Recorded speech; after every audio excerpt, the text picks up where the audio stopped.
Tonight on Creature Features, the heartwarming tale of a young boy and his robot friend, Tobor the Great.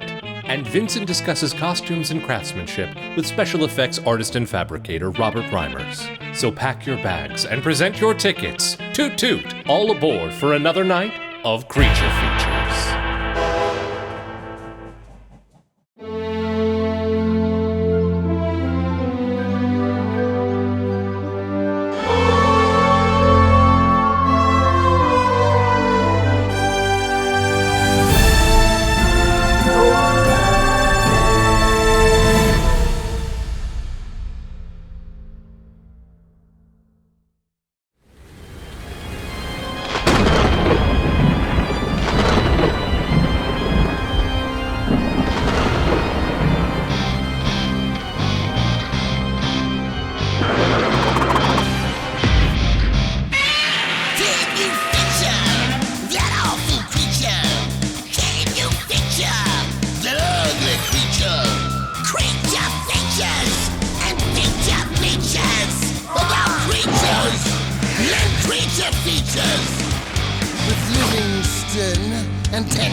Robots! I love them, and I would venture to guess that you do as well. I know Tangela loves robots, and I think if we were to someday have a robot which could replace some of the staff around the mansion, Mr. Livingston would love them as well. I would use one to replace your carriage house mechanic, Pierre.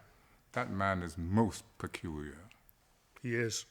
Welcome to Creature Features. I'm your host, Vincent. You've met my housemate, Tangela, and my houseman, Livingston. But let us set them aside for the moment and instead chat about tonight's movie, which is Tobor the Great from 1954. This is a fabulous film about a boy and his robot that precedes bloody Will Robinson on Lost in Space by a full decade. We think you'll thoroughly enjoy this forward-looking foray into futuristic technology and find yourself in envy at how truly brilliant and accurate their depiction of robotics happens to be compared to the current state of the art. What? Nothing. I think not, Tangela. She would like to demonstrate for you her Spot Robot Dog from Boston Dynamics, but I would prefer she does not. That toy of yours is both creepy and disturbing, not to mention that it frightens the cats, the dogs, and the entire household staff. Amen. Onward. Join us to watch this golden nugget of science fiction history from the 50s will be artist and designer Robert Reimers. He's worked on sets for haunted houses, he makes props, does cinema makeup, and is even working as a producer on a Hollywood movie. He'll show us some of his works, chime in about our film, and tell us about the upcoming Sinister CreatureCon, where you can meet him and many other mavens of the horror movie world. So don't go away, for it is to be another night of robot horror fright, right here on Creature Features. Stay tuned.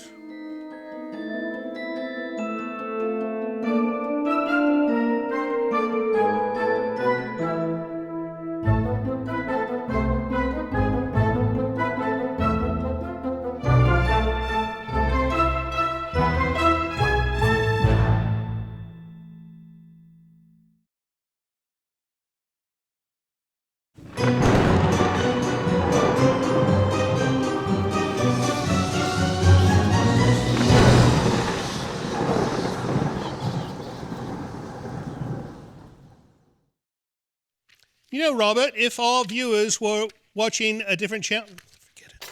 How are you, sir? I'm doing well, and how are you? I don't know how to pronounce your last name. It's Reimers. That's what I thought. Yeah. I said that in the commencement, and, I was thinking, what if it's pronounced a different way? So, but I got it right. So you are a wizard, I think. That's, all the things you do, and now I'm looking at the things you brought in, and I think you're a wizard. I've been accused of such things. Right. Or you're the guy on Walking Dead.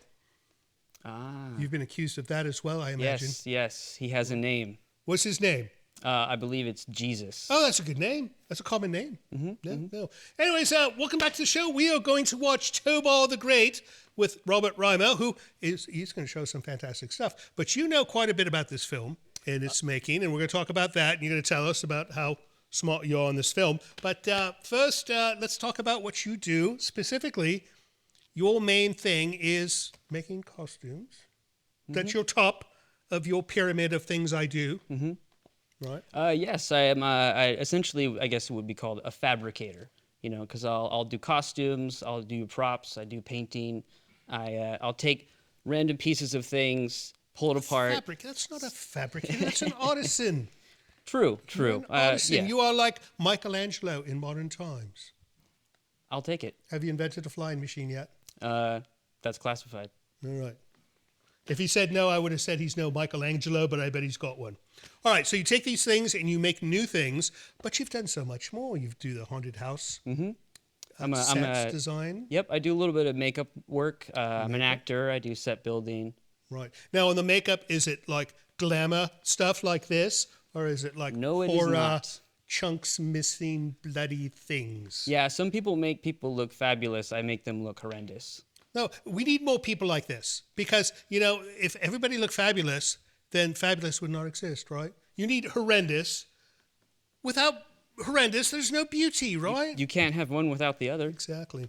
All right, what do you say we start this film and when we come back, we're going to take a look at one of your works. Sounds good to me. All right, off we go to Tobor the Great, 1954. Give it a chance. You'll like this film. Maybe. See you soon.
Is a story of the future, but not the very distant future.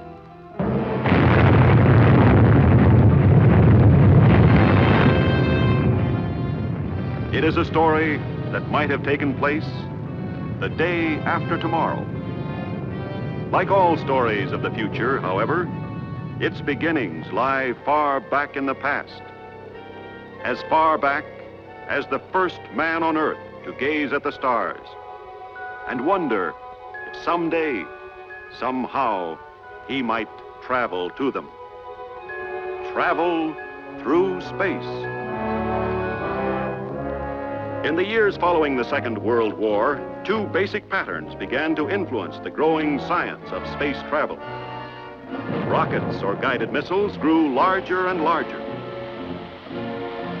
Atomic power plants grew smaller and smaller, compact enough to be contained in a submarine, finally in a rocket ship. Immediately, by special order of the President, a new agency was formed, CIFC, Civil Interplanetary Flight Commission. So, with almost unlimited funds voted by Congress, this commission began its task: research in new fissionable materials.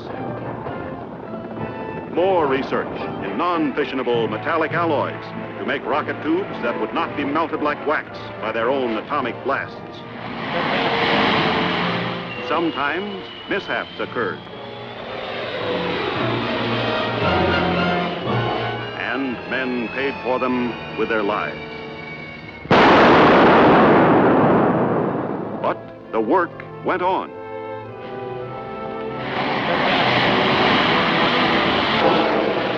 Experiments in celestial navigation.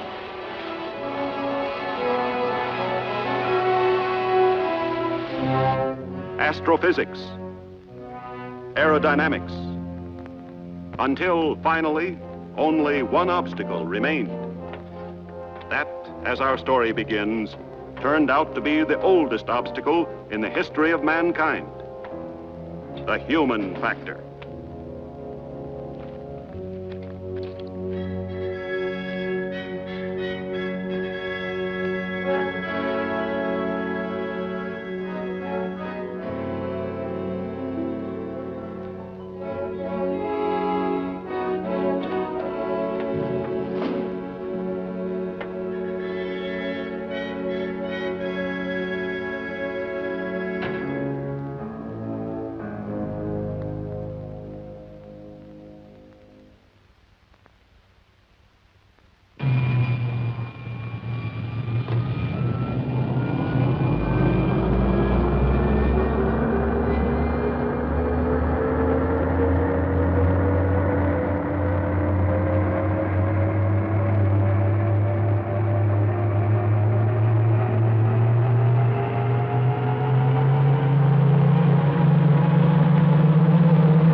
Steady.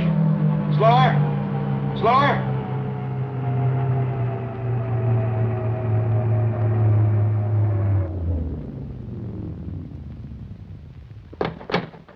Really, Dr. Harrison, this is intolerable. Dan!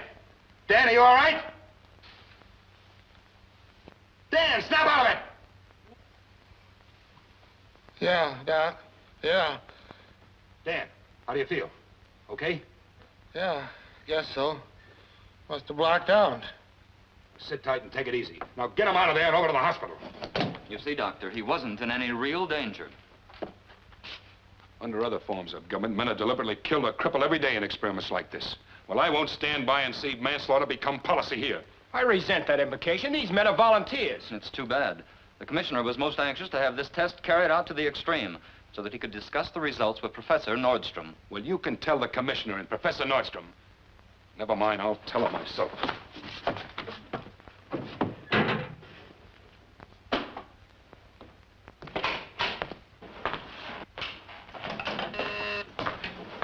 The commissioner's office. Oh, good morning, General. Yes, Professor Nordstrom's with the commissioner now. No, I'm sorry. Dr. Harrison, what's the matter? I want to see the commissioner. I'm sorry, he's with Professor Nordstrom. Miss Pickett, copies of these for Professor Nordstrom, please. I want to see you. In just a few minutes, Harrison. I can't talk to you at the moment. You don't have to. Just listen. I resign as of now. Harrison, what in the world's wrong with you? I told you once before that I'm not going to stand by anymore and watch human beings being turned into guinea pigs. My dear Harrison, the uncovering of knowledge must always involve risk for pioneers. Fortunately, there are always men and women ready to take those risks. Now, you know that as well as I do. That's not the point, and you know it. We shouldn't even be considering the use of test pilots in this first experimental ship. It's not only inhuman, it's unscientific and unintelligent. That's quite enough. We'll resume this discussion later on.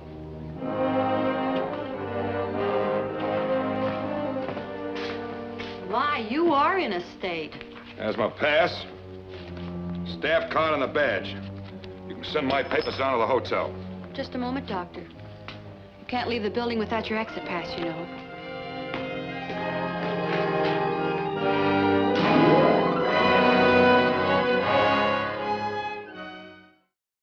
Friends, don't forget we've got a second YouTube channel. It's at cfextras.com. You'll find all the extra stuff we create there, so don't miss out. Subscribe today.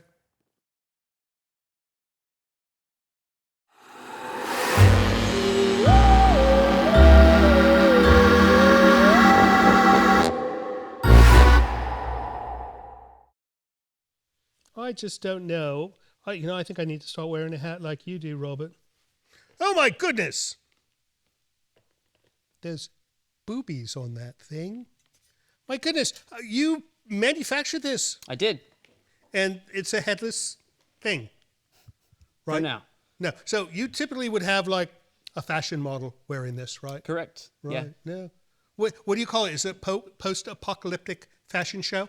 There are definitely elements that would have a very like post-apocalyptic wasteland feeling to it because it's a lot of repurposed items. You know some of those people. Oh yeah. What's it called? Wasteland Weekend? Yep. No, we've had them on the program before, and they've shown us things not quite as impressive as this. So you made this all by yourself in a week. I could do it again in a week now that I know how it's made after together. You collect all the parts, yeah, right? Yeah. So, I'm looking at this, and I'm wondering, some of this stuff looks familiar. How do you do this? Well, if you take a closer look, you can see that it's made out of a lot of pieces. So, right. This very center right here is just the bottom piece of a toy airplane. This is a mask in itself right down here. Right. These are layers of a storage bin container. This is part of a helmet, a baseball helmet. So you can take something like... Oh, that's a bicycle helmet. Yeah, it's a helmet. Oh. But if you cut it in half, you've got some fancy shoulder pads. Shoulder pads, how wonderful. Or pauldrons, one might say. Is that what they call them? Yes. This is wonderful. And the tubing, I've seen this at Radio Shack before. Yep. Oh, no, maybe Home Depot. But I've never seen it in this nice bronze look. This is incredible. So somebody will wear this, and would it be painful to wear? No, actually, because the base is something that I purchased, and it's very comfortable, and it's adjustable on the sides. Nice. And, the bolts I have are all safely secured and pointing outwards and then covered up. One would hope. Yes, one would hope. Right. So this is obviously on a mannequin without a head. Mm-hmm. If this was on an actual human with a head, would there be like a chapeau of some kind? Yes, actually, this is a repurposed version of an old costume where it was a full suit. It was a full spider. Right. And so I had spider legs coming out of the back. Oh, well, on the head? Coming out of the back above the head. Oh, and then right. I had a spider alien mask with some dreadlocks and stuff hanging off of it. And, right. and he also had some very extended fingers that were articulated. Oh, I've seen that. Tangela has a pair of those. Ah, yes. Those are creepy. Mm-hmm. Nice. All right, I'm getting the signal. We got to get back to the show, but when we come back, we're going to take a look at something else, right? Yes, we will. All right, off we go. Back to Tobor the Great. The robot's coming. Don't get scared.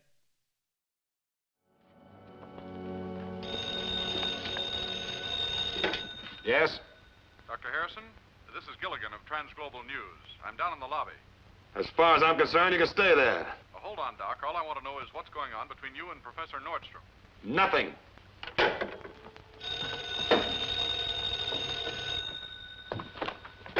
Yes? This is the Washington Globe, Dr. Harrison. We're trying to contact Professor Nordstrom. Look, if this is a gag, it's not very funny. I've never even met Professor Nordstrom, and there's no reason to suppose that I ever will.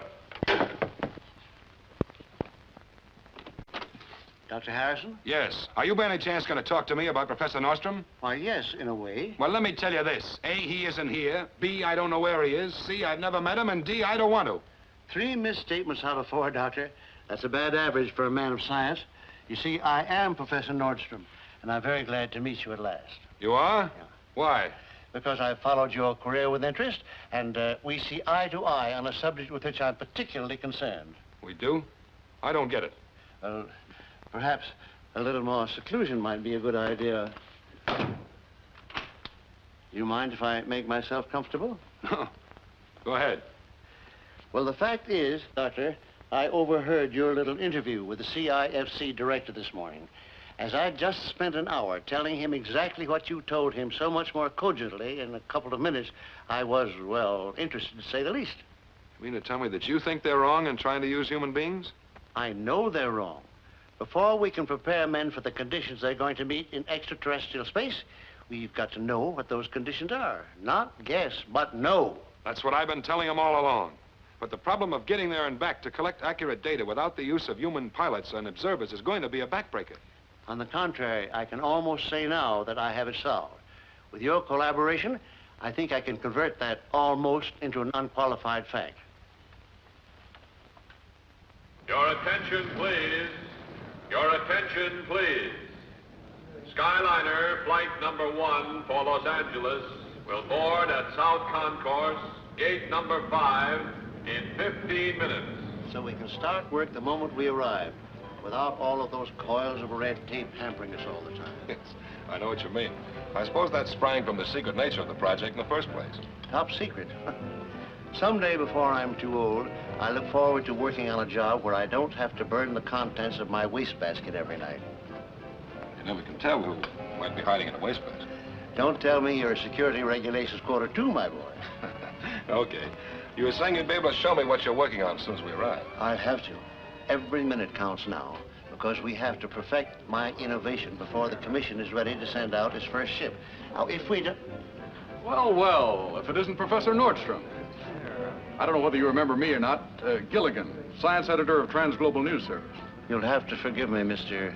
Gilligan, but I've met so many journalists here in Washington. All you scientists are supposed to be absent-minded. Me, I'm trained never to forget a face. I'm afraid we're talking shop, Gilligan. That's what I figured. You're Harrison, aren't you? Of the Civil Interplanetary Flight Commission. No comment. Well, you were until you quit this morning. And what was that all about, Doctor? No comment. You two being together here at the airport. This anything to do with the trouble you've had with the commission, Professor? I'm afraid I have no comment for that either. Now, why don't you leave us both alone? Oh, take it easy, Doc. Never can tell what kind of a story will gel when you big brains huddle together. Like the one your syndicate released prematurely about the hydrogen bomb drops in the Pacific, or the atomic aircraft carrier engine. Look, you're in the business of smashing atoms. I'm in the business of selling newspapers. If Uncle Sam doesn't know how to keep his own secrets, that's his tough luck. It doesn't matter how much aid or comfort you give our potential enemies, or how many of our side eventually get killed. Hold it, Ralph. Now listen, Mr. Gilligan. You listen to me, Professor. You fellows can't go on dummying up like this indefinitely. Sooner or later, you've got to talk for the record. Look at it this way. The prospect of space travel in the immediate future is the biggest news story in the country today. Years and years of research, millions and millions of taxpayers' dollars have been spent building that first spaceship. Now, when it's just about ready to take off, what happens? One of the greatest scientific minds in the world, that's you, comes out and disagrees about how the ship's to be worked. I was about to say, Mr. Gilligan, I'd be willing to make a statement. I don't want a statement. I want facts.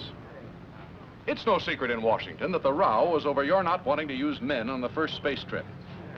What the people of the United States want to know is what you propose using instead. If I were prepared with the facts you're talking about now, I'd tell you.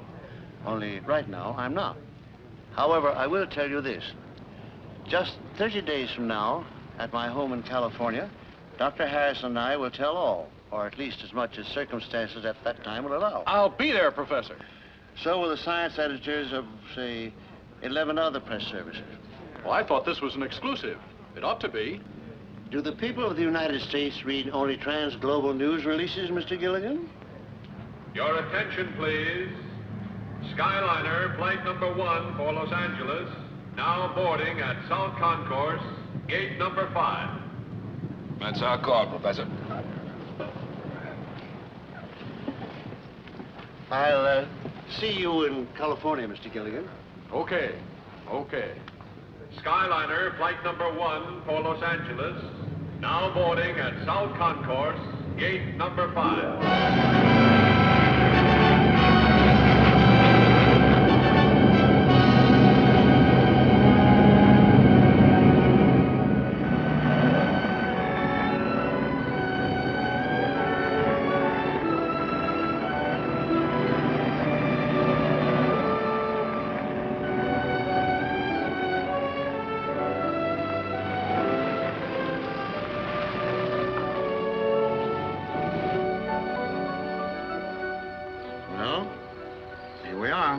Yes, but where are we? You'll see in a minute. You made good time, Carl. The car runs good.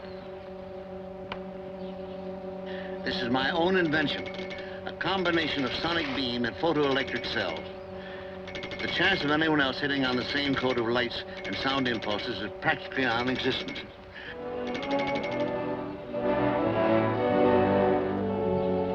I have a whole series throughout my premises. You sound as proud of them as if they'd won the Nobel.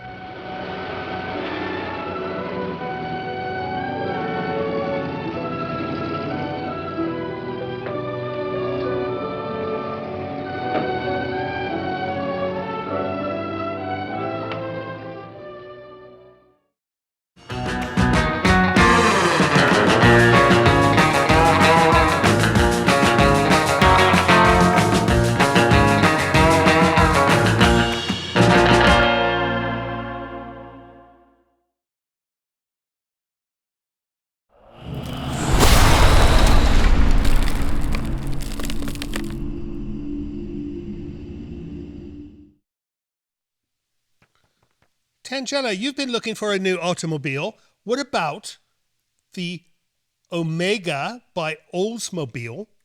It's only $2,700. $2,700 for it's a full-size car. I don't think that company exists anymore. Oldsmobile? Of course it does. Olds? It's not your daddy's Olds? Or there's some kind of slogan like that. Anyways, welcome back to the show. Robert will be back soon. I think he went to get a thing. Right? He has many things. No. But he went to get a thing. So while he gets a thing, we will do something and read mail from you because you sent us mail. And if we don't read it, that would be stupid. Right? Well, I wouldn't go that far. All right. What do you got for me, Mr. Livingston? We have a package from Garfield, Georgia. Garfield, Georgia? There's such a place. And there's a little something for her, I believe. Oh, just give it to her. I don't want to see it. All right. This is... he put his address. Should I read that? No. All right. We don't want him to be harassed. Oh, look at this. It's a bat. It's a bat. No, it's a bat bulldog. Right? It's a gargoyle, I believe. Is it a gargoyle? It looks like a bulldog to me. You know, I once had a bulldog, and his name was Bully. It looks like a Frenchie. No, Frenchies have that sad puppy face. All right, this is from Seth Tarsin. And he goes, Dear Vincent Tangella and Mr. Livingston, thought I'd send a few goodies. For Vincent, who seems to have a fascination with TV guides, here's my collection, all with covers and stores that are Star Trek based. Oh, there's another box. Look at this. Ah, one of two. And these are the TV guides. Show me one.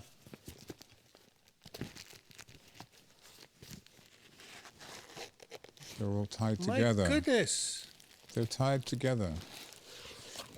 Oh, look at this. Oh, that's a fine collection. And these are newer than mine. This is Janeway. Good Lord. Captain Janeway is on the cover of this one. Nice. Good. These are more current. I like that.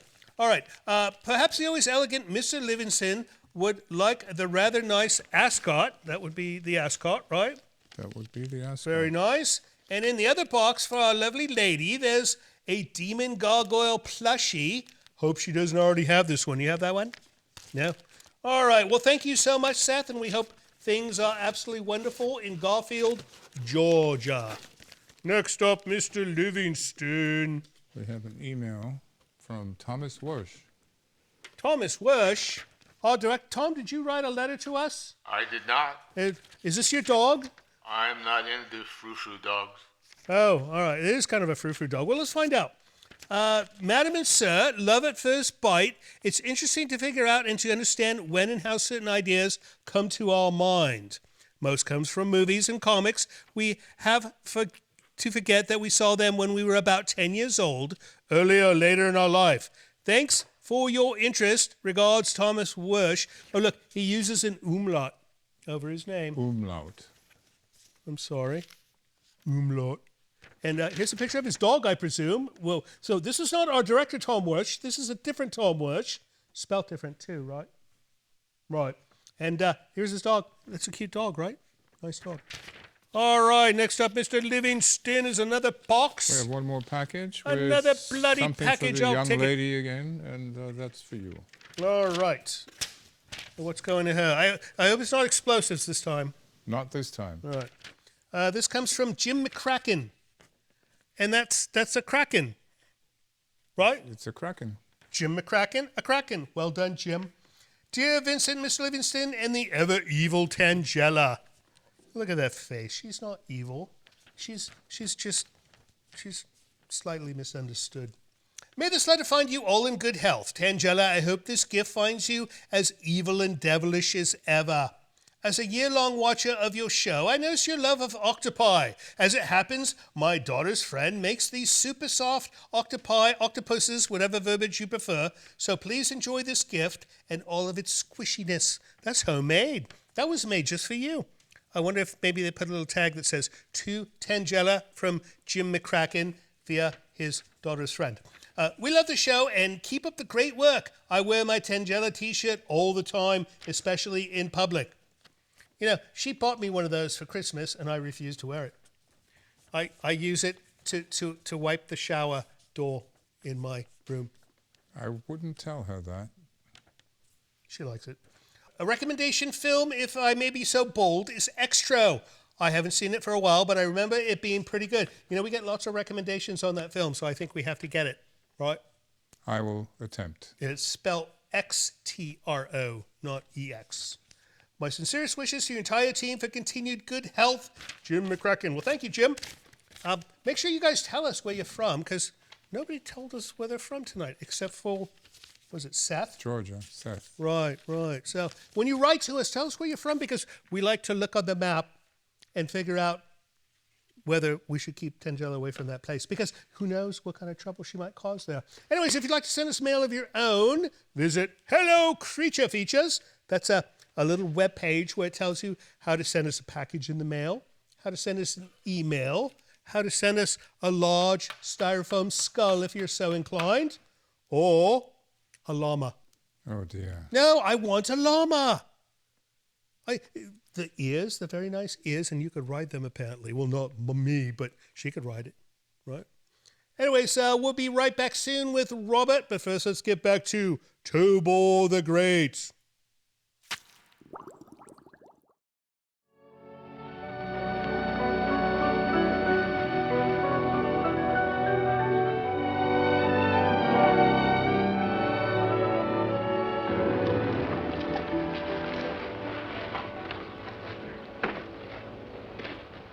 Darling. Dad, it's so good to see you. This is Dr. Harrison, Janice, my new colleague, my daughter, Mrs. Roberts, who runs this household with a rod of iron. Dad, how do you do? How do you do? Gramps! Gee wilkers, you got here just in time. Come on in the house, Gramps. I got it all figured out. Gee, I'm glad you're here. Come on, I gotta show you. We got company. This is my grandson, Brian, better known as Gadge. He likes gadgets, too, perhaps too fondly. Dr. Harrison, who's going to work with me. How are you, Brian? Or may I call you Gadge? How do you do, sir? Come on, Gramps, I gotta show you. Come on. You'll have to excuse me. This sounds urgent. He's the grandson. The father of the boy was killed in Korea 6-7 years ago. The boy is an imp of Satan. But what a brain. He'll be a greater man than his grandfather.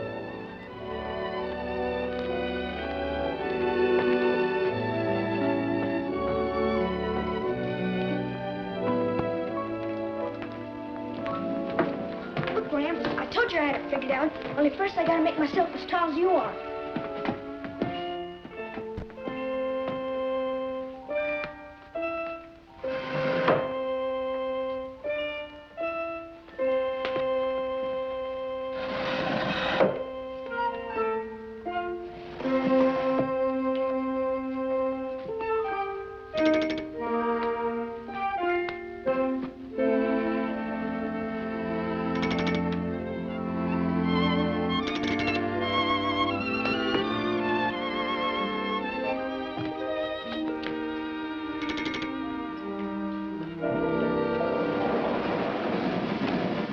Up until this moment, I thought I had invented the only burglar-proof lock, with only 2 people in the world, Carl and myself, sharing the secret of the combination. And how did you work it out, young man? Oh, logarithms. But I never went down the Gramps, honest. Not without you around. Are you sure, Gadge? Okay, Gadge. Come on, Ralph. As long as he has it open, I may as well show you what's down there. Can I come too, Gramps? No, my friend, you cannot. And I think it's time you were getting to school. I'm afraid it is, Gadge. What's the time? Time is now 21 and a half minutes past 8. Okay. Gimmicks. Always gimmicks. Let's get out of here. Wish I were down there with them. I wish I knew what Gramps was doing. I mean, this big job. Why won't he tell me? I guess it's just too important, Gadge. Nobody knows but Carl. And now this Harrison guy. Must be a pretty big job for him not to tell me. He What's never... that? Shh, listen.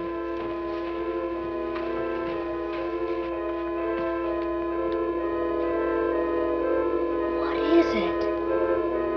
What is it?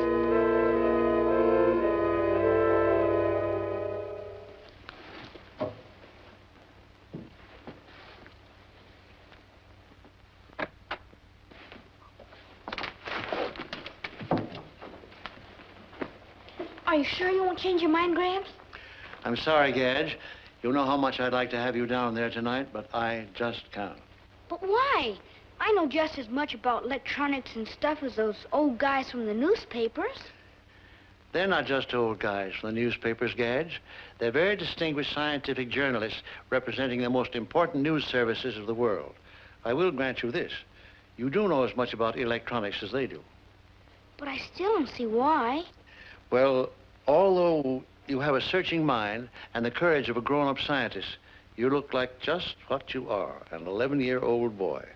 And I'm afraid that the people we've invited here tonight under such secrecy might not be adult enough to understand your presence here. That's why I have to pack you off to bed. I understand, Gramps. Good night. Thanks, Gadge.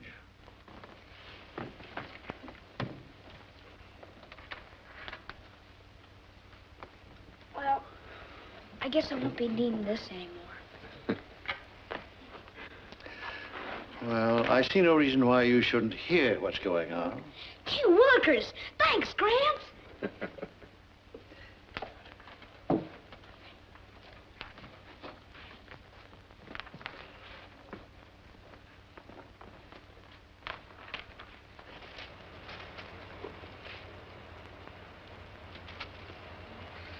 Go ahead.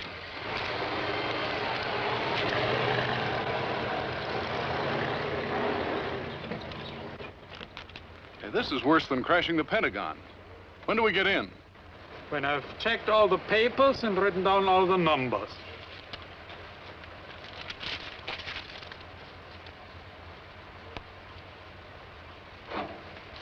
Go ahead.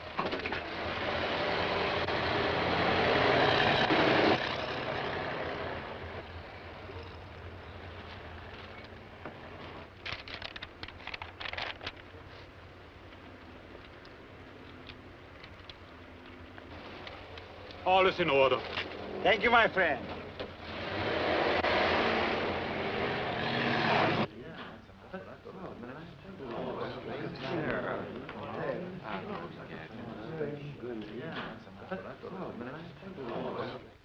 Your place certainly has a lot of charm, Professor. Certainly does. It's an amazing location for a laboratory. How'd you ever find it? This old wine cellar was precisely the reason that I bought this place. It's ideal both for security and to protect our delicate equipment from surface vibrations. And now I think we'd better get started. Won't you be seated, gentlemen?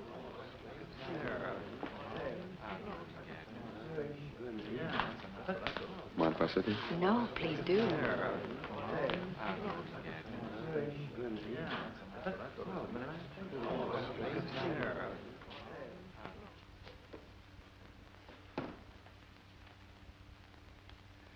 As you know, gentlemen, it is my contention, as well as Dr. Harrison's, that to man the first experimental spaceship with a living crew is a useless and unwarranted risk of human life. The research programs so far conducted by the Armed Forces and the Civil Interplanetary Flight Commission have been well planned and executed as far as they go. But they deal only with the easily deducible, obvious hazards of what we call space. Cosmic rays, disorientation, weightlessness, but they cannot guard against the unknown hazards. Without the results of actual observation and recording of data, no man can possibly know the conditions existing outside the atmospheric envelope of this Earth. He can only guess. And to me, the word guess cannot in any circumstances fit with the word science. Now, you say you must have the results of actual observation, yet you're opposed to sending human pilots to get them. Aren't you talking in contradictions, Professor? No, Mr. Gilligan, as you will see for yourself.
This portion of Creature Features is brought to you by CreatureFeatureStore.com, the official merchandiser of Creature Feature accessories.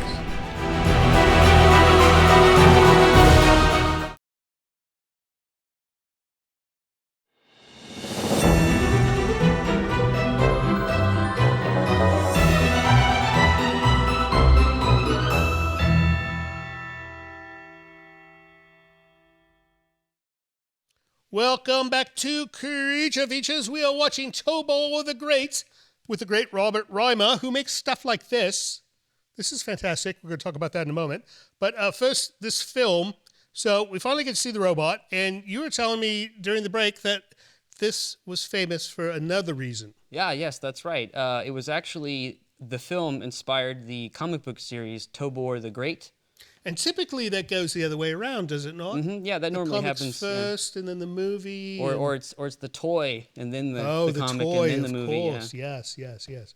All right, what is this crazy thing on my table? Speaking of toys, this is actually made out of a bunch of different toys. It looks like you use that technique you mentioned prior, but there's more electronics and cyberpunk. Indeed. Yeah, that's when I guess it would be more of a cyberpunk. This is definitely more cyberpunk than the other one, which is post-apocalyptic punk, right? Mm-hmm. I don't know if there's much of a difference. No, the former, the post-apocalyptic punk is dirty, and cyberpunk is clean because they have those wipes in cyberpunk. Indeed. I think that's why. I don't know.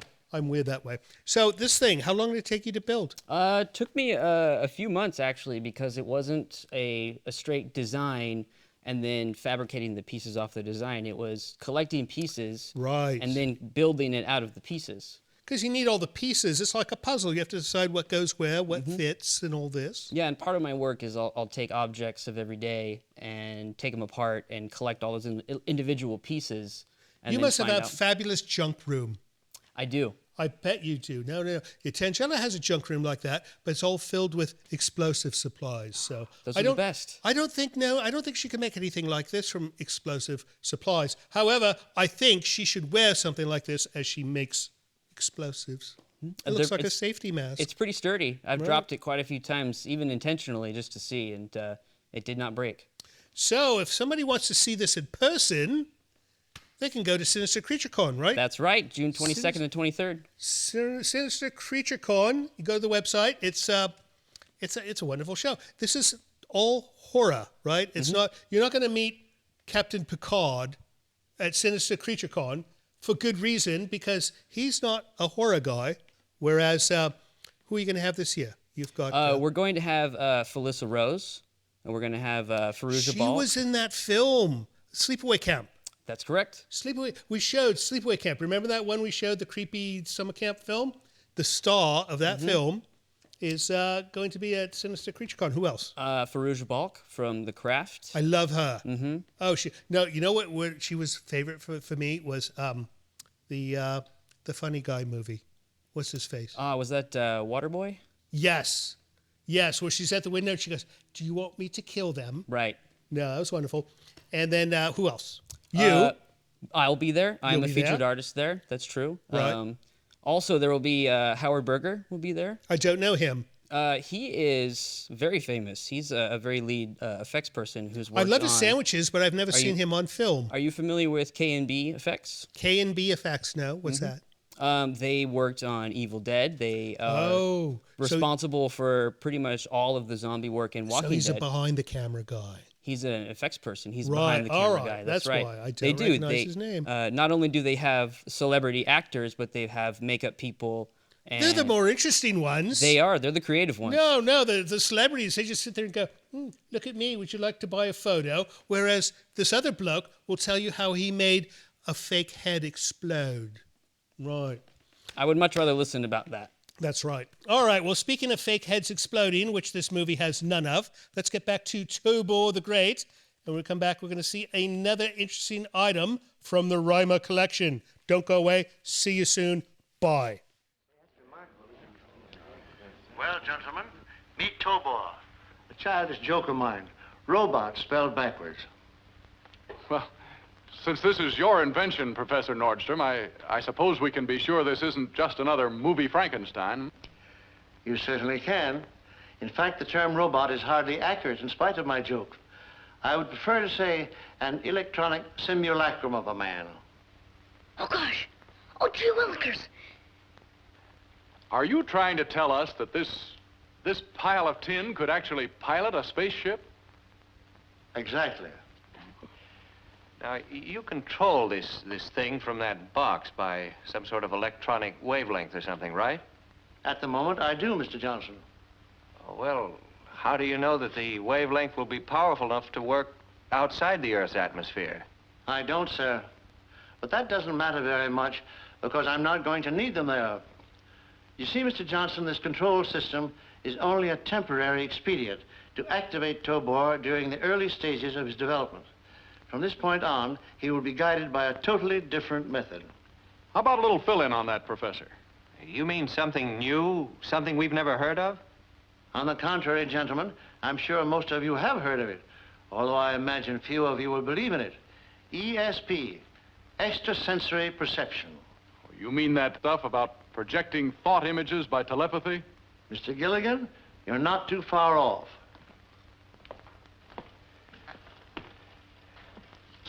In here, gentlemen, is the most intricate part of what I assure you is a highly sensitive mechanism. When that is activated, like this,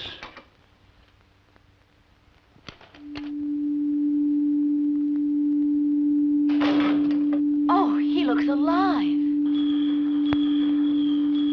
that is an illusion, my dear, caused by reflected light in the eye tubes. And yet, in a way, Tobor is alive. For even though much work remains before he's completed, he is already a sentient being. The sentience may be synthetic, but is there nonetheless. A necessary adjunct to the recording of all experiences our human space crews may later encounter. A sentient being? You mean this thing can feel? Well, let me put it another way. Even in his present unfinished state, Tobor will react to emotional stimuli. Janice, help me with a little experiment, will you? Gentlemen, I assure you there's no collusion here.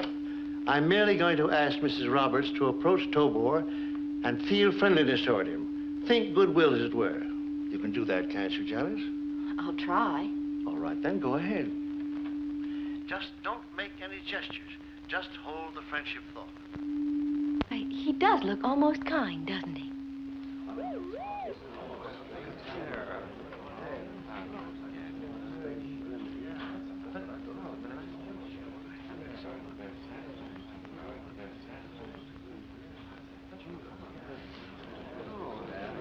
Thank you, Janice. Could you get a reaction from some other emotion, Professor? And from a stranger? Say from Johnston here. I think we could manage to do that. But why don't you make the experiment, Mr. Gilligan? Do you suppose you could contrive to feel enmity toward Tobor? Yeah, I suppose so. Yes, sure I could. Very well, then. Suppose you get up and take one of those fire axes from the wall.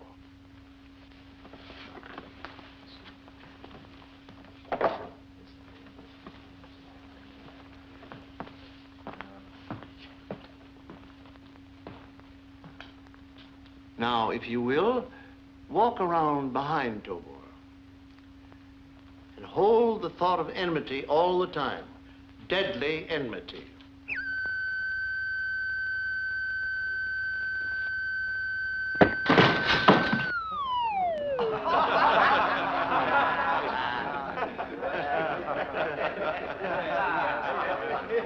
Told you.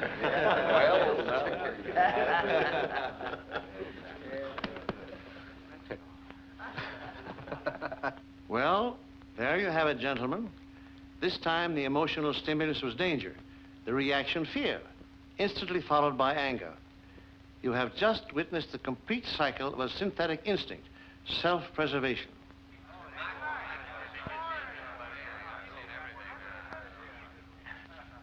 I have a question, Professor. Now, you've persistently referred to the fact that this robot... Tobor, Mr. Johnston.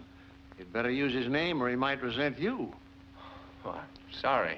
I'll rephrase that. Why do you keep saying that Tobor is still incomplete? For the simple reason, Mr. Johnston, that we have not yet perfected his long-range communication system.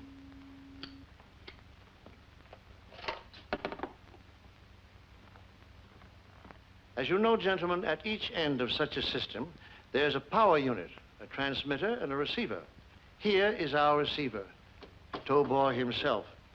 When he is switched from direct to infinite control, he is capable of receiving thought impulses over any conceivable span. It is only the transmitter which Dr. Harrison and I are in process of perfecting. How about giving us a look at his innards, Professor? Or are they top secret, too? I don't mind if Tobor doesn't.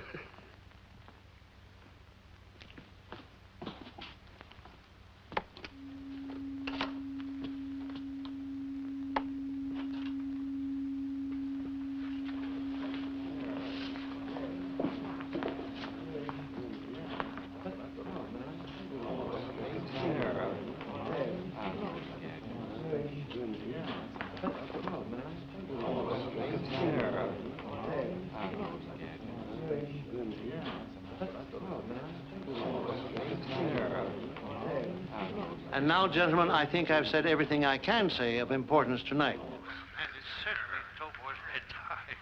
I gotta see Tobor. I just gotta.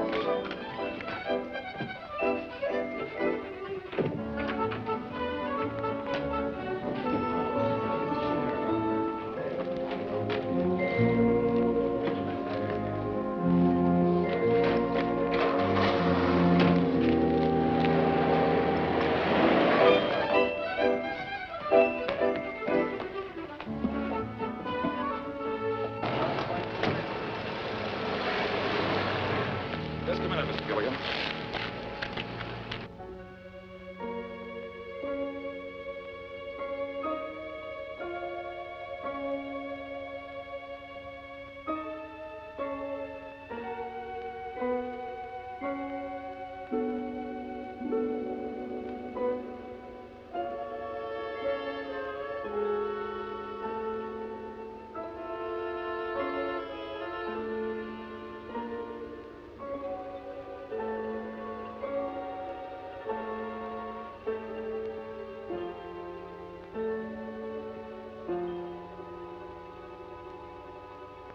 I'm not questioning your integrity as a journalist, Mr. Gilligan.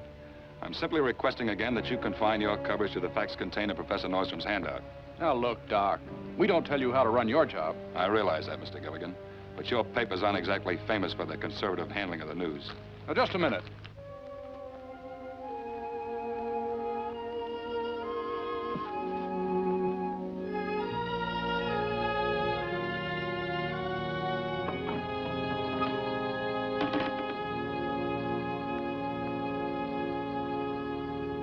That's the trouble with you scientists.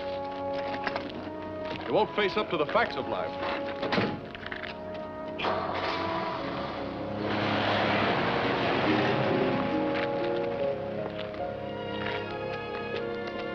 Ralph, I have to put my car away. Would you give me a hand with the garage door? I'd like to. Very much.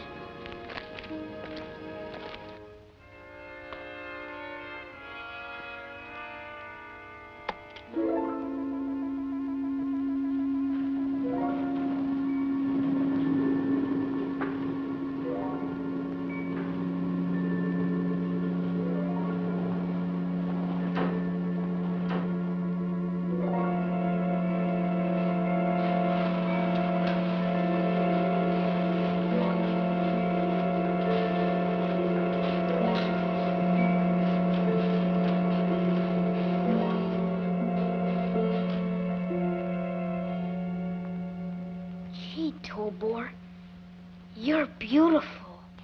Glad you could make it, gentlemen. Goodbye.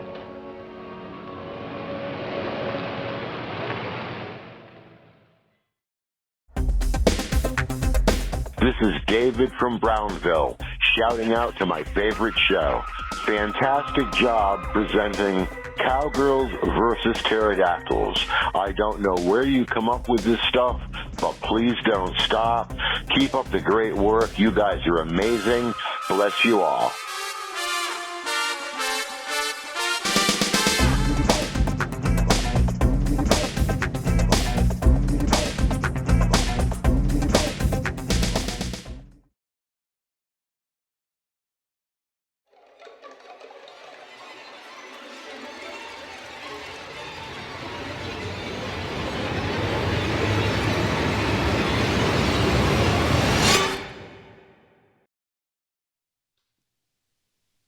This one's different.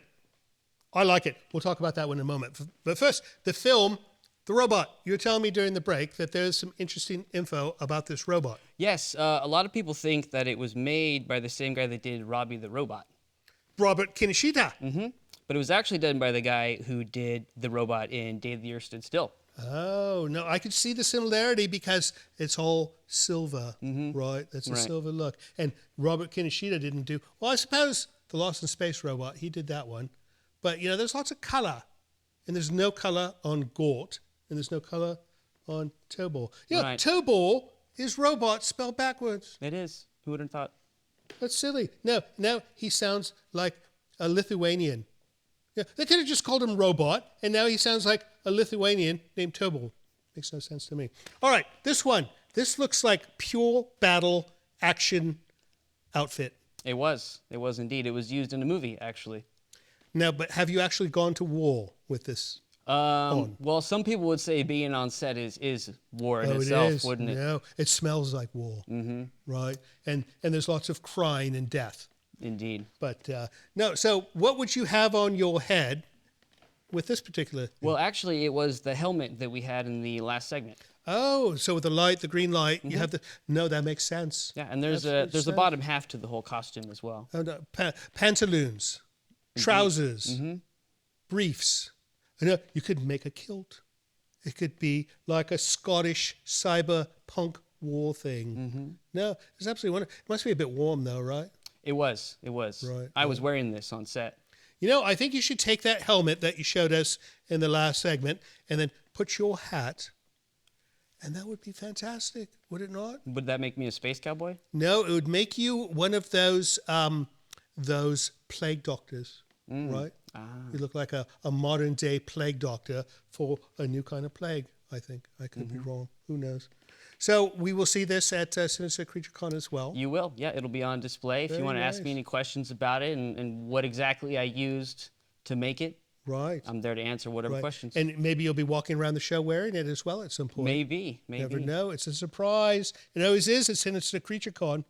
All right. What do you say we get back to this film? And then when we come back, we need to talk about your website. So we'll do that. And as far as you guys go, don't go away. Movie's almost over. See you soon.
Okay, they're all out.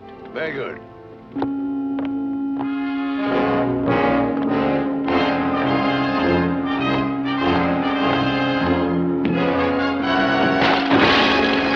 Gotta figure it out. I just gotta.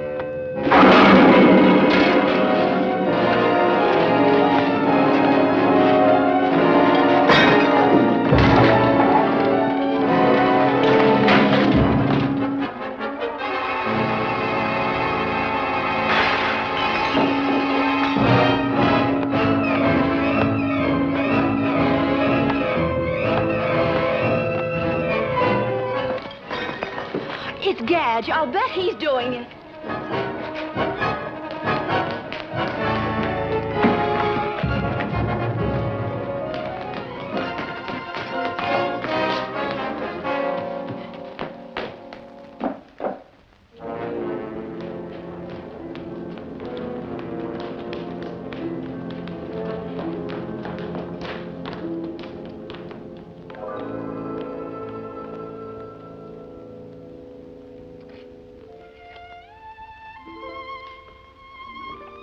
Gadge.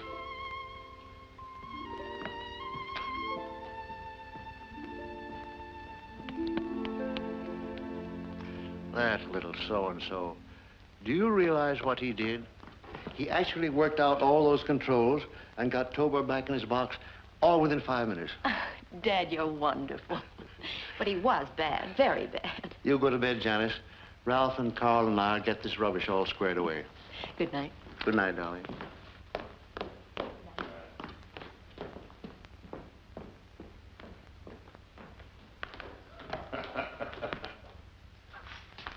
Beats me how that kid worked out those controls. I'd hate to try it with a slide rule. I told you that boy's a genius. Hey, wait a minute. 9, 10, 11, 12, 13. How many news services did you ask to send representatives tonight, Professor? 12, as you know. Why? Because there are 13 empty chairs, and tonight every one of them was filled.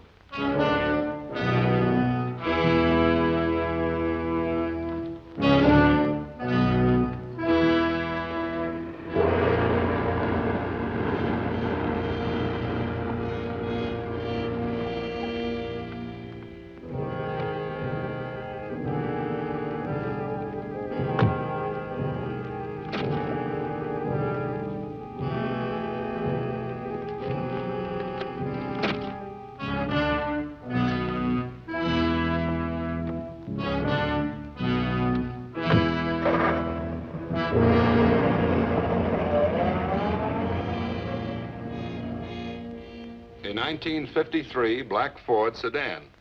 License number 9Y-33-26. That's the last number on the list, Sheriff. Professor Nordstrom's man was instructed to admit all newsmen showing a proper letter of accreditation. Unfortunately, the professor omitted to tell him just how many were expected, so that 13th letter must have been a forgery. Incidentally, Sheriff, I'd appreciate it if you'd pass those license numbers on to the FBI. No, we won't be needing your deputies to guard us.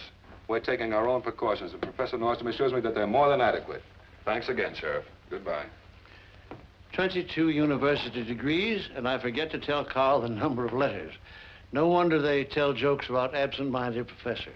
Well, that's spilled milk now. At least we're alerted that somebody is mighty curious about Tobor. Let's hope that those precautions of yours are rugged enough to keep him out. Well, that at least I can guarantee. Come on, Carl. Let's check the wiring.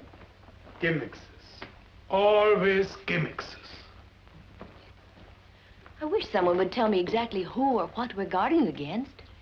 Well, we built the basic emotional patterns for a constructive mission into Tobor. Now, just think what would happen if someone else, some potential enemy, built destructive patterns into a few thousand like him. Oh, what a terrifying thought.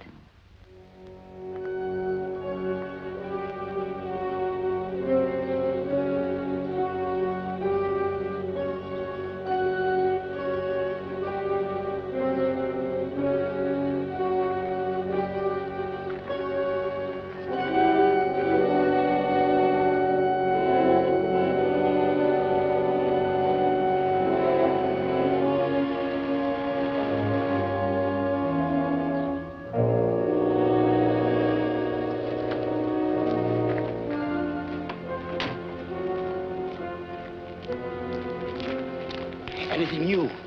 They still haven't posted a guard. I should. It's been 4 days now, and I haven't seen a soul. You must have got away with it. Might be a trap. Well, how do we play it then? Wait for a break? Unfortunately, my friend, we haven't much time. The highest party officials are concerned. They feel that once Nordstrom has perfected his control system, the federal government will take over. It will be considerably more difficult for us to get at it. And so? So we get into the house.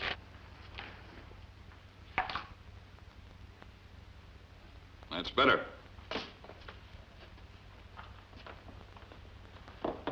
See, I rigged the telepathic pickup so that it fits behind the ear where it's close to the sensory brain centers. It conveys every impulse to the control device here where you can increase or diminish the vibrations. The whole thing fits as comfortably as a hearing aid. Excellent, Ralph. Excellent. Now, here's the transmitter receiver. I moved the tuning band to this end. Beautiful. Now, it's all set. You want to start?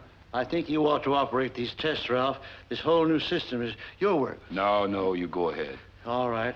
I worked out a series of reaction tests. Here they are. Mm-hmm.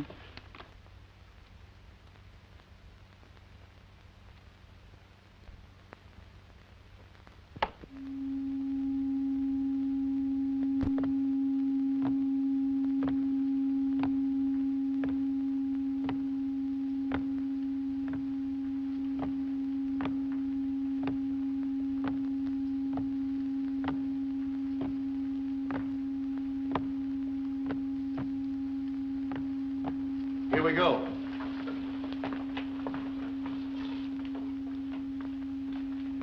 All right.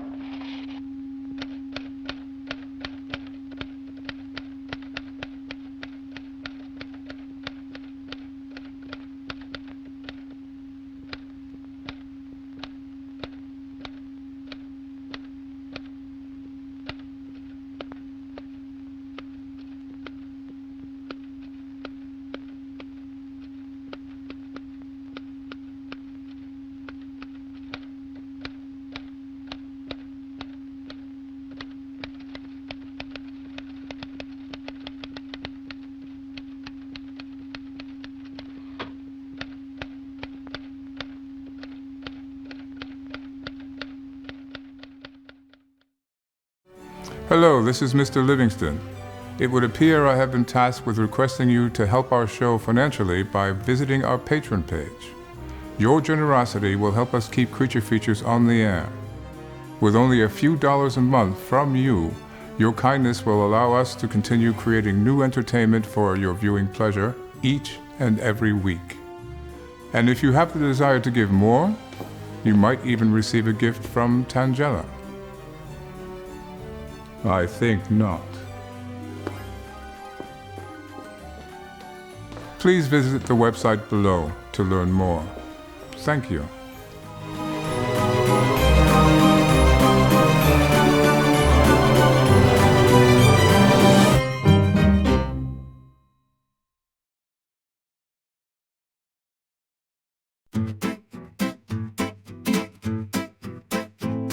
This is so nice of you, Tangela.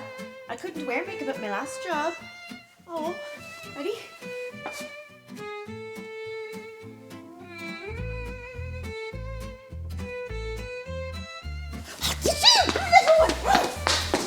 How do I get some?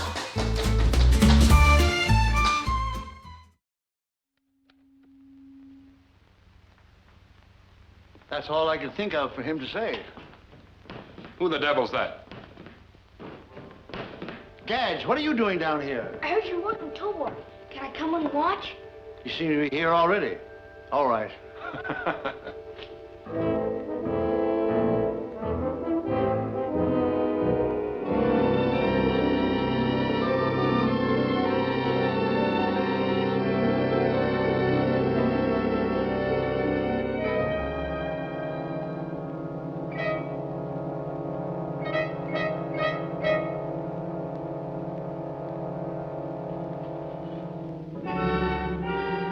Okay, Ralph, black out the screen. Let's see how he adapts himself to the sonar compass.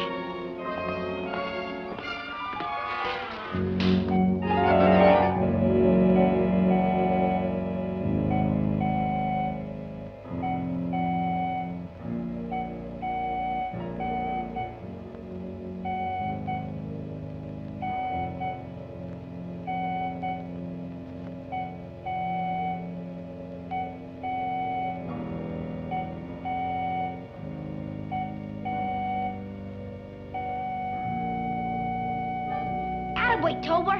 That's using your coordinator. So far, so good. I wonder how he'd take to the white-hot meteorites.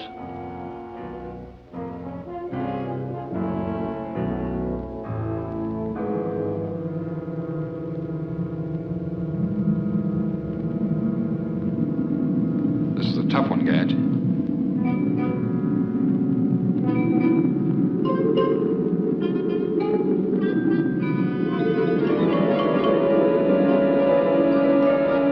Coming at him fast now. I hope he can take it.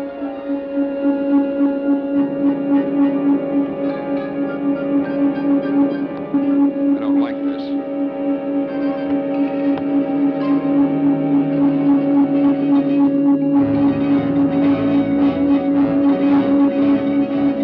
Watch him. Watch him.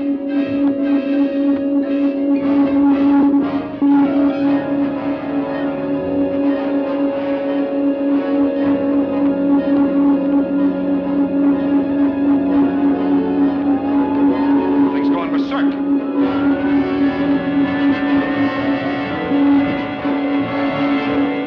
Cut him off.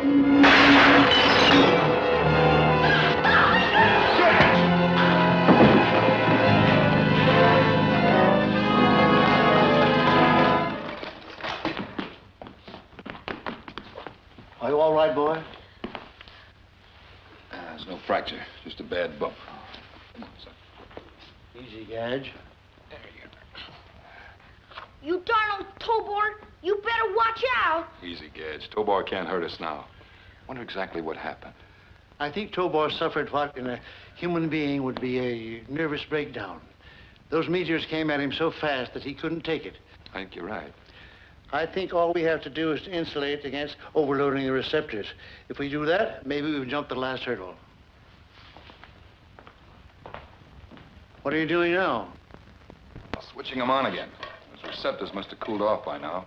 Let's see if he's still functioning. You're all right now, Tobor.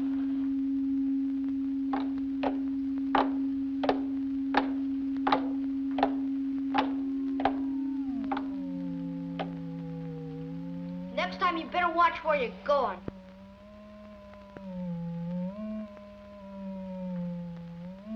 There's another one of Tobor's synthetic instincts. Concern for the young. race preservation. Or to put it less academically, human love. Okay, Tobor. I guess you didn't know what you're doing.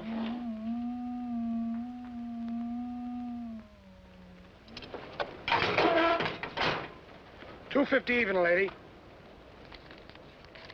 Thanks.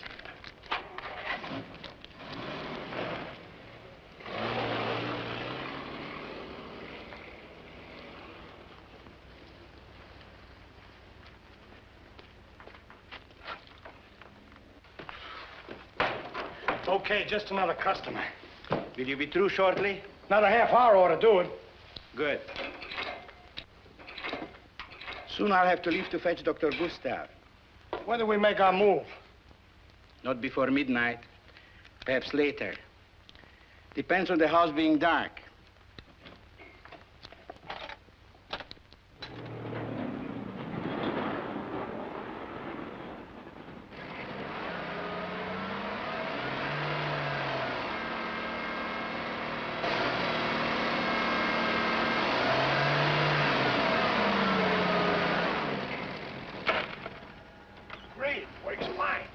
Everything is ready, Doctor.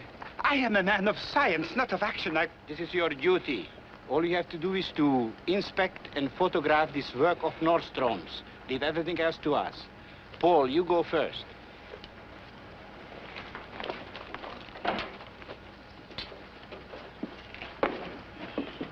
Next, you follow us.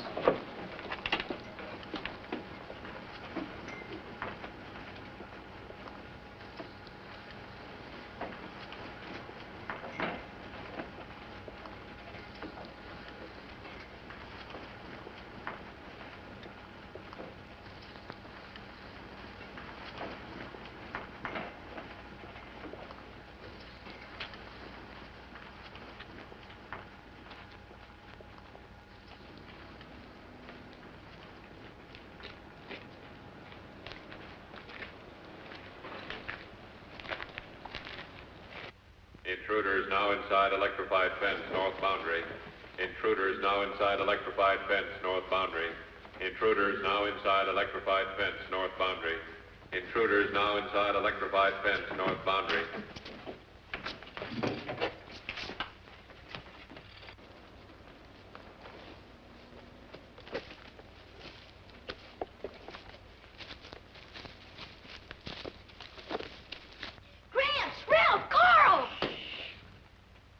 I brought my 22. Hit camera number 6, Carl. That ought to show him up. Intruders approximately 100 yards north of house. Intruders approximately 100 yards north of house. Intruders It's amazing how this television camera of yours can photograph at night without lights. Not television, infravision. Hit camera number 8, Carl. Intruders now approaching house. Intruders now approaching house. Intruders now approaching house. Intruders now approaching house. Intruders now approaching house. Now, Herr Professor? Now.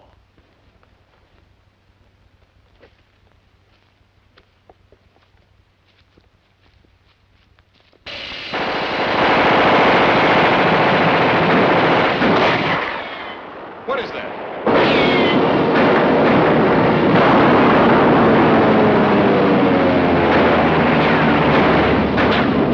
Who's shooting? No one is. That's a recorded soundtrack from a movie studio right out of the sands of Iwo Jima. Let's go.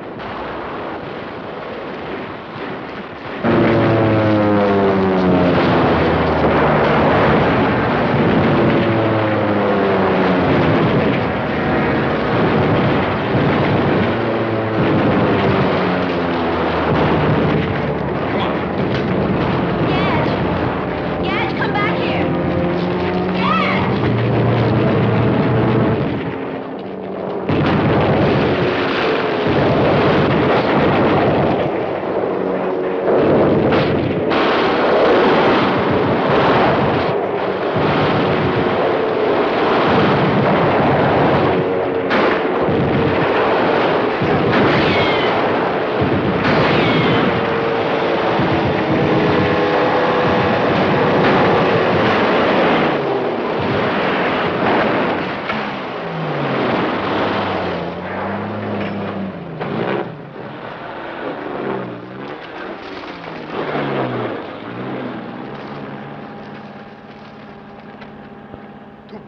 got away.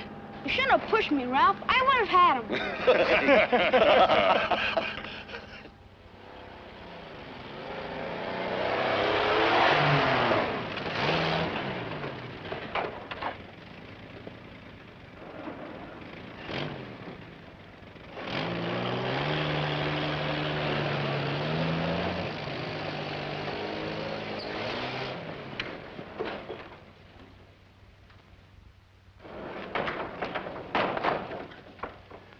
Smart cookie, that Nordstrom. Too smart for us, maybe. It mustn't be. I needn't remind you our employers will not tolerate any more failures on your part, nor mine. Well, what do we do now? We think, my friend. Or rather, I think. And this is what I think. Since we cannot get in to see Nordstrom's secrets for ourselves, we must induce him to come out and tell them to us. A tall order, I would say. Not necessarily. There must be a vulnerable spot. Of course. Nordstrom worships his grandson. The grandson worships...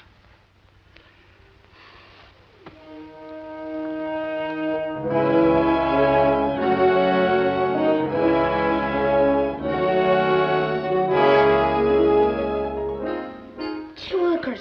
Mom! Hey, Mom! Hey, watch it. You better blow your horn at those intersections, Gadge. Gee, I'm sorry, Mom, but look it. Oh, wonderful. What day is it? It's Tuesday. And who's going to be your friend? Well, I'd like to invite you, Mom, but I doubt if you understand this sort of thing. Oh, no, I suppose not. Well, guess Gran's my only man. I'll go see him right away.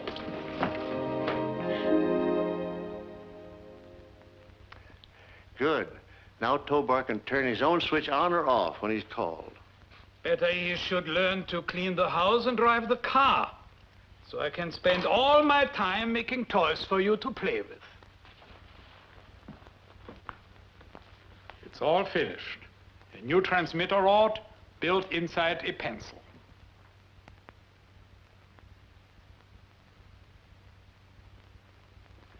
You made it beautifully, Carl. But for what? That you can play schoolboy tricks on very important people when you show Tobor off tonight. Gimmicks. Sorry to disturb you, Professor, but I thought you'd want me to remind you about your date with Gadge for the planetarium. What's the matter with me these days?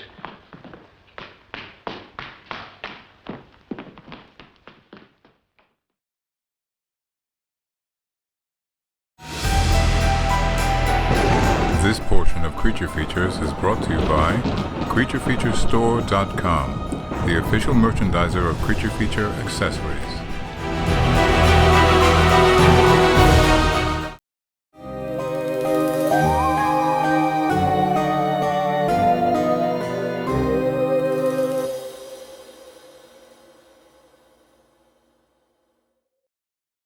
Tonight we kill moose and squirrel. Hey, these sound like Boris and Natasha bad guys.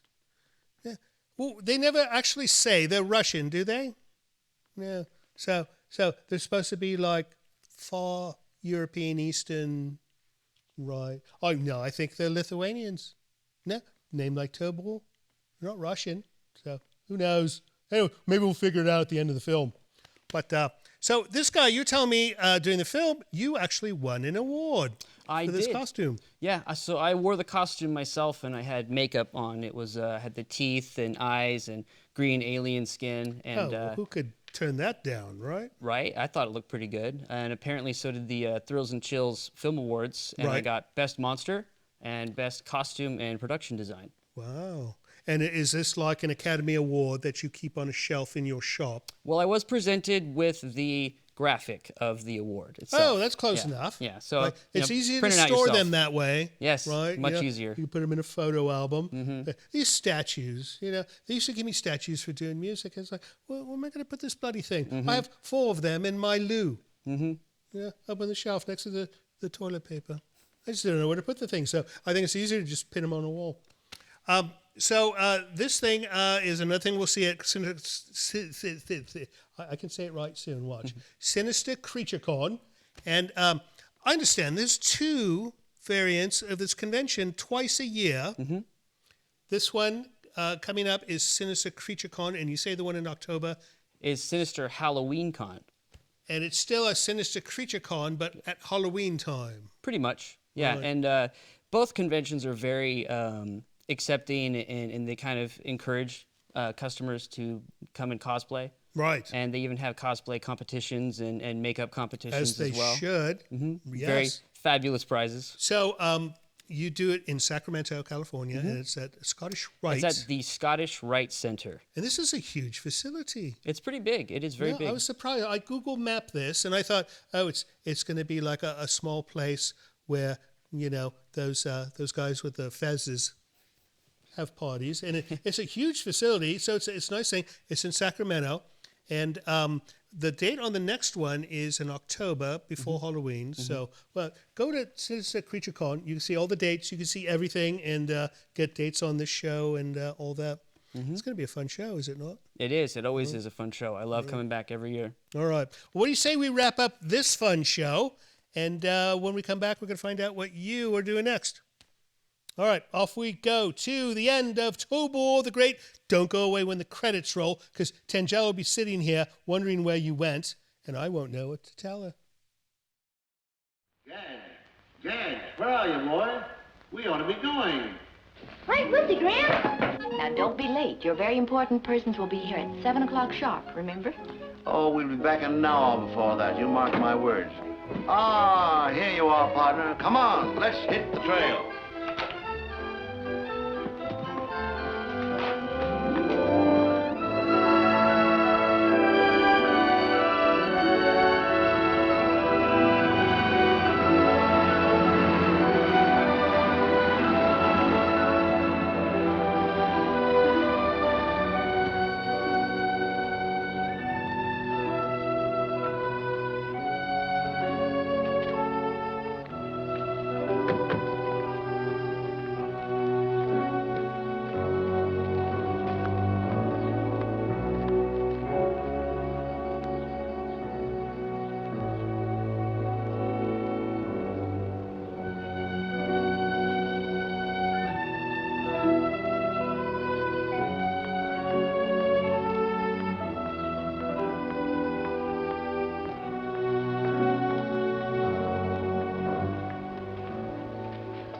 Funny. Where's everyone else? Probably inside. Come on, Gramps.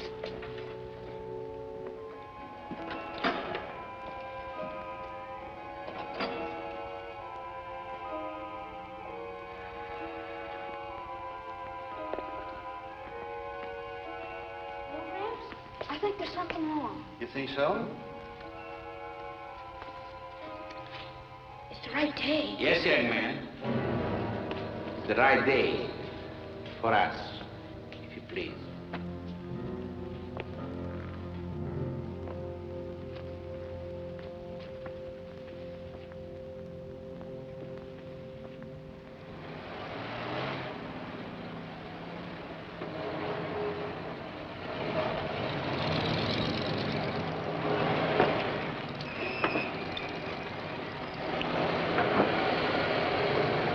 Something must have happened. I know Dad's careless about time, but he wouldn't be an hour late, not tonight. I still think he had a flat tire or he ran out of gas.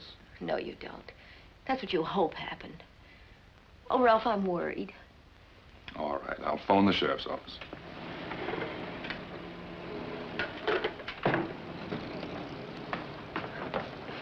That's the brass. Okay. I'll phone from down the lab. You meet him and just tell him he'll be a little late. Come on now, snap. I'll be all right.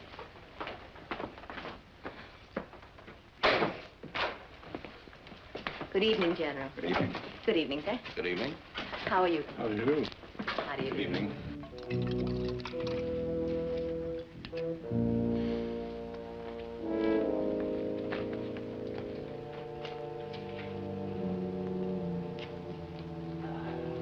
Gramps, you all right? Yes, I'm fine. How about you? I'm okay. Have you quite recovered, Professor Nordstrom? I'm fully conscious, if that's what you mean. And therefore able to understand your position. Completely, I assure you. Perhaps not as completely as you think. Of course, as a man of intelligence, you have realized that you are obviously here to talk. But you may not have anticipated what happens if you don't. I'm sorry, but you'll have to raise your voice a little. I said you may not have anticipated what happens if you don't. Something very unpleasant, I should say, judging by the look of you and your friends. Yes, very unpleasant. But to whom? That's my point. Don't you tell him, Gramps. Please don't you tell him. Just shut your mouth. Don't look for trouble, Gadge. You seem to have me over a barrel. I take it you want the formulae for my extrasensory transmission method. Very well. Do I tell them to you, or write them down, or what? You will not have the opportunity to give us double talk, Professor. You will have to relay your discoveries to a colleague almost as distinguished as yourself. How do you do, sir? I'm sorry I can't get up to greet you. How do you do, Professor? Oh, please forgive me. My doctor told me only this week that I was getting a little deaf. My pocket, if you please.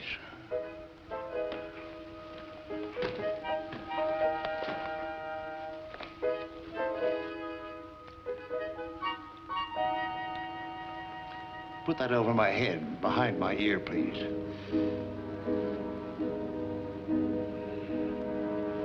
Ah, that's much better. And so, gentlemen, I'm afraid the question of whether Tobor is capable of guiding a multi-stage rocket across interstellar space is highly debatable, let alone as being able to deal with all the emergency situations of such a journey. I don't know, Mr. Commissioner. After all, we've had automatic pilots on both conventional aircraft and guided missiles since the middle of World War II. What do you think, Congressman? Well, all I can say, sir, is the motto of one of the greatest states in our union is, show me. And that's exactly what Professor Nordstrom will have to do. I couldn't agree with you more. Automatic pilots are one thing. Intelligent direction of $1 billion space cruiser is something else. Yes? Yes, I see. Thank you, Sheriff. Let me know if you hear anything. A moment, please, gentlemen. It's no good trying to keep it from you any longer. About Professor Nordstrom's failure to be here. Frankly, we don't know where he is. He and his grandson left early today, presumably to visit a science show at the planetarium in Los Angeles. They were to be back at 5:30. That was the sheriff's office on the phone. They have no news of Professor Nordstrom or the boy. Neither has the Los Angeles Police Department nor the FBI. And there was no science show scheduled at the planetarium today. Well, isn't there something we can do instead of just standing around? Afraid not, except wait. Oh, all right. Now, these principles, you must understand, had to be reduced to a working form. If I could jot down the basic equations, it would save us a lot of time. Is that correct, Doctor? Most certainly. Very well. Paul, release his hands. I strongly advise you, Doctor, to confine yourself to the matter in hand. Pencil and paper. Gramps, don't you do it. Please don't you tell him. Lie still, Gadge. Don't try to get up. If you please. Certainly. As soon as I can write.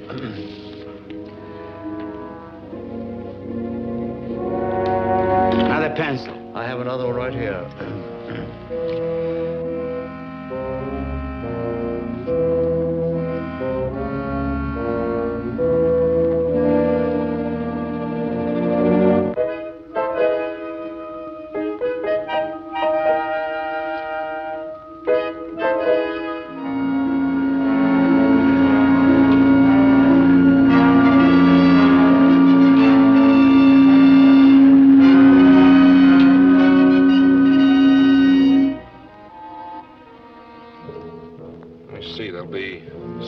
Altogether. We'll assign one square to each car. What's the matter? What is it? Anything wrong? Listen.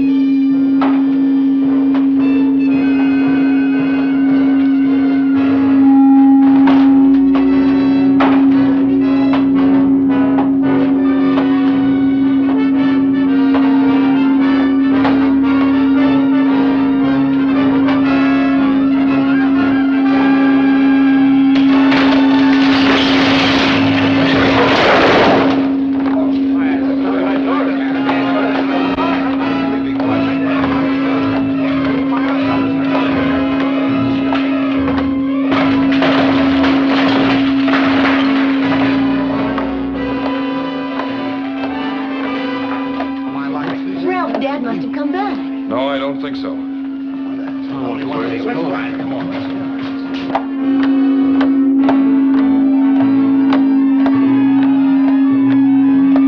don't understand this, Harrison. What's operating the thing? Somehow, wherever he is, Nordstrom's controlling Tobor. It's the gimmick I fixed, the pencil.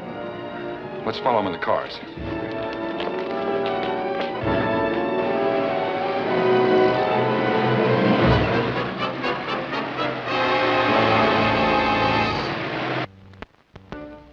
Something wrong, Doctor? Yes, I think so. This figure, it cannot be correct. Oh, I'm sorry. Just a slip. This is the third slip you've made, Nordstrom. I'm very sorry. I'm trying to remember an extremely complicated formula. I should have my notes. Of course, I could stimulate your memory with artificial methods.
Open up his shirt.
So far, it is good, Professor, but it is only a promise. Now we come to the big step, yes? Yes, in a minute. But first, hadn't we better go over the data again to make sure? Professor, you seem to forget that I was present when you said that you hadn't yet perfected the long-distance transmitter for Tobor. Could it be that you have solved that problem so soon?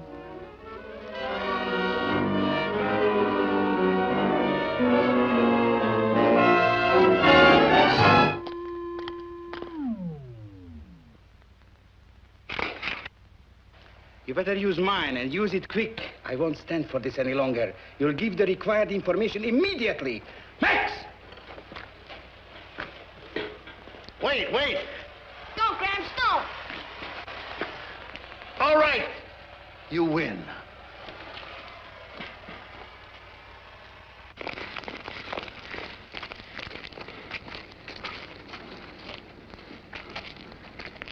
Transmitting power's been cut off. Isn't there anything you can do? I don't know.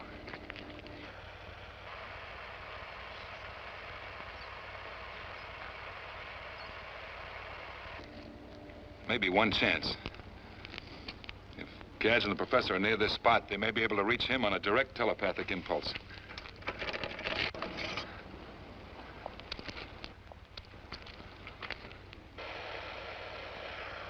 Tobor, please come and get us. Please come and get us, Tobor.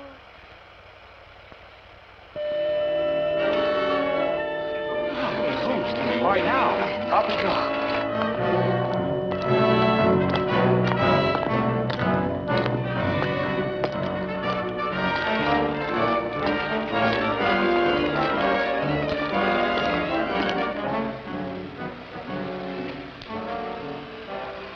Now he is cooperating. What's that?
Where's Gadge? Over there.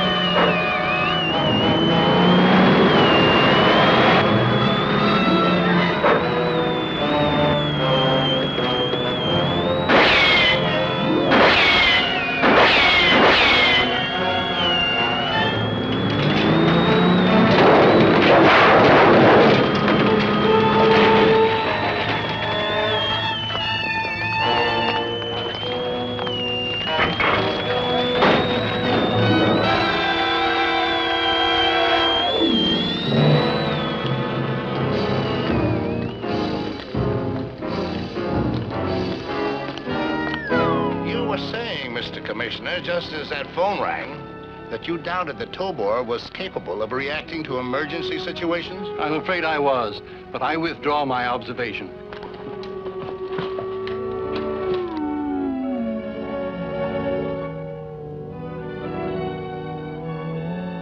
Gee, Tobor, you're wonderful.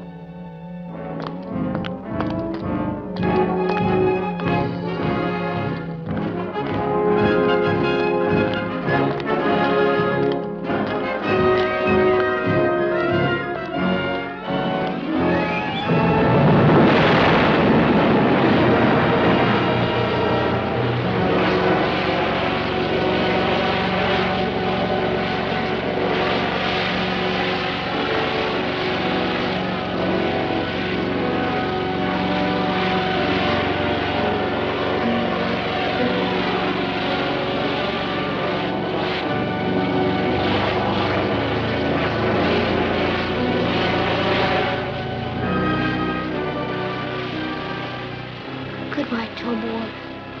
And good luck.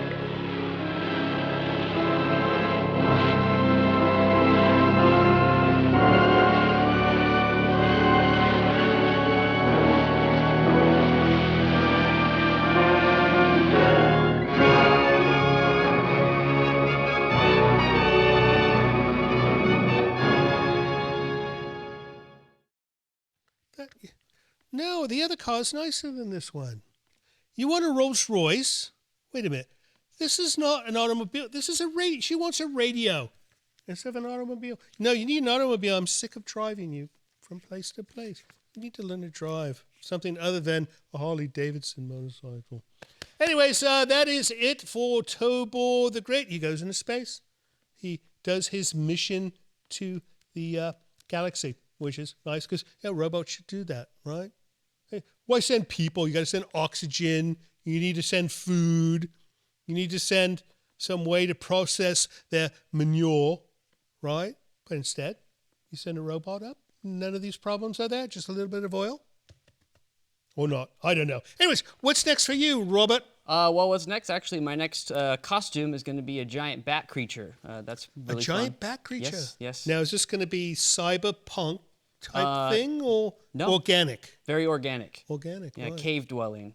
Nice. What would you make the leatherette wings from? Well, it's going to be a mutation, so it's going to be part bat, part dragon as well. And, nice. I'm going a little lower size on the wings, so Right. it's going to be a little more interior. So, and it's going to have big hooks instead of hands. I'm trying to As it remove the should. human element from Right, it. right. And then will this just be attached to someone's arms, or will it be like mechanized? It'll be a full suit, and the jaw will be mechanized, and it'll be actually for a haunted attraction. So the actor still has to be able to move around and not get hung up on doorways and things like that. Right, right. How fantastic. And make sure that it gets the rabies shot too, because we don't want anybody getting rabies at a Halloween thing, right? Right. So if people want to learn more about you personally, where do we go? You can go to robreimers.com. robreimers.com. Easy to remember, easy to spell, and then they can see other things you've made and see what's coming up. That's and right. where your next show is, right? Mm-hmm. All right. Well, thank you so much, Robert, for coming and showing us your wares. And next time you're in town, come see us. And as far as you guys go, thank you so much for staying up late and watching our silly little program and her shenanigans. But we hope we entertained you a little bit tonight. And if nothing else, don't forget, we love you, and we'll see you next week. So, Robert, I was thinking that if I were to make a quick appearance at this Sinister Creature Con with these makeup booths that they have, do you think one of them might be able to make me, like, lovely? Nope.